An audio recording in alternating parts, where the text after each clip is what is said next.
You see these massive billion-dollar headlines all the time, right? Two corporate giants are coming together.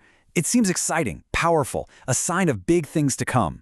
But we're going to look past those splashy announcements today, because the reality is, most of these mega mergers fail, and we're going to dive into why. So picture this. The news breaks. A $50 billion deal. The market loves it, analysts are cheering, and the stock price gets this nice little pop. It feels like a sure thing, a guaranteed win. But is it really? What happens after the press conferences are over and the ink is dry? That, my friends, is where the real work and the real trouble begins. Because that's exactly what this is. A mega merger isn't some safe, conservative business move. No way. It's a massive, high-stakes, company-altering gamble. And believe me, the odds are probably not what you're thinking. Okay, so take a look at this. This is the brutal reality behind all that hype. Yeah, the top performers do great. They see a fantastic 25% boost in value. But look what happens as you go down. The next group barely makes a dent. And then, look at the bottom. The worst deals don't just fail to add value, they actively destroy it. A staggering 41% of shareholder wealth just gone. The takeaway here is pretty stark. These deals are way more likely to make people poorer, not richer. And it gets even crazier when you look at the so-called mergers of equals. These are the ones that on paper look like a perfect partnership. A full one-third of them, 1 out of every 3, end up just catastrophically destroying value for shareholders. So you have to ask, why? What is going so wrong? Well, it's because when you take two companies of about the same size and power and try to mash them together, it's not just twice as hard as a normal acquisition. It's a whole different level of difficult. It's not a merger, it's a collision. A collision of cultures, of systems, and, let's be honest, of egos. Let me break it down. In a normal acquisition, it's pretty clear who's in charge, right?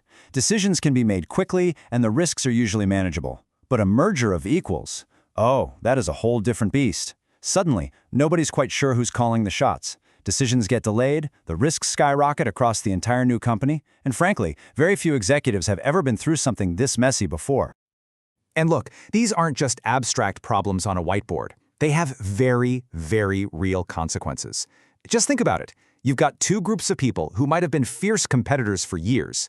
Now, overnight, they're supposed to be one big happy family? Yeah, right? While the bosses are arguing about whose way of doing things is better, every important decision grinds to a halt. All those financial benefits they promised, they get pushed further and further down the road.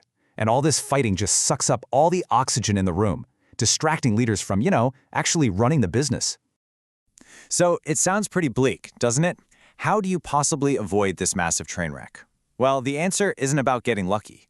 It's about being disciplined. It's about having a detailed, structured playbook and executing on it from the very first day. The smart companies, the ones that actually pull this off, they follow a clear roadmap.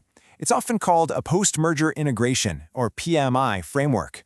It starts way before the deal is even official, with intense planning in phase 1. Day 1 is that critical moment of handoff, and from there, it's all about methodically rolling out the plan to build the new, integrated company. It's all about bringing order to what would otherwise be total chaos. And the absolute nerve center of this whole operation, it's something called the integration office. Seriously, think of it like NASA's mission control for the merger. This is the one central team that coordinates everything, that keeps an eye on all the risks and makes sure every single person is pulling in the same direction. Without this team, the whole thing just falls into chaos. All right, so having a plan is one thing, but actually executing it brilliantly, that's a whole other story. And the companies that absolutely nail it, well, they all tend to share a few key secrets to their success.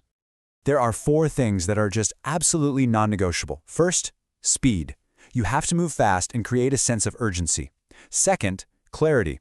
You've got to decide who the new leaders are immediately, and the uncertainty. Third, communication. You have to talk to your employees constantly and openly. And fourth, and this one's huge, you have to be obsessed with keeping your customers happy through all the chaos. Don't lose them. And here's another golden rule, a piece of wisdom you can take to the bank. Don't overpromise.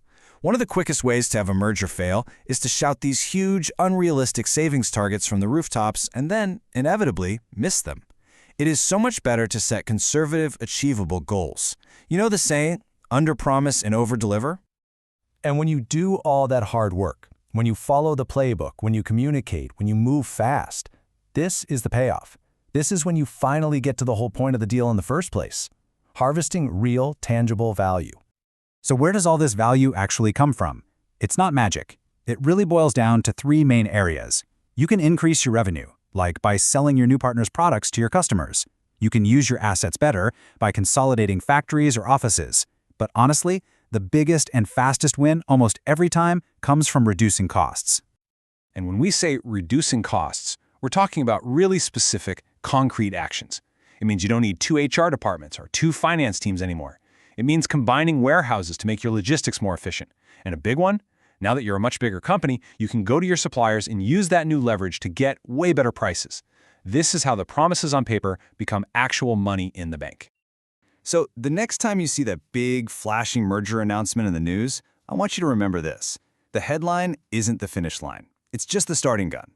The real story isn't the deal itself. It's the incredibly complex, daunting, and frankly grueling integration work that's only just beginning.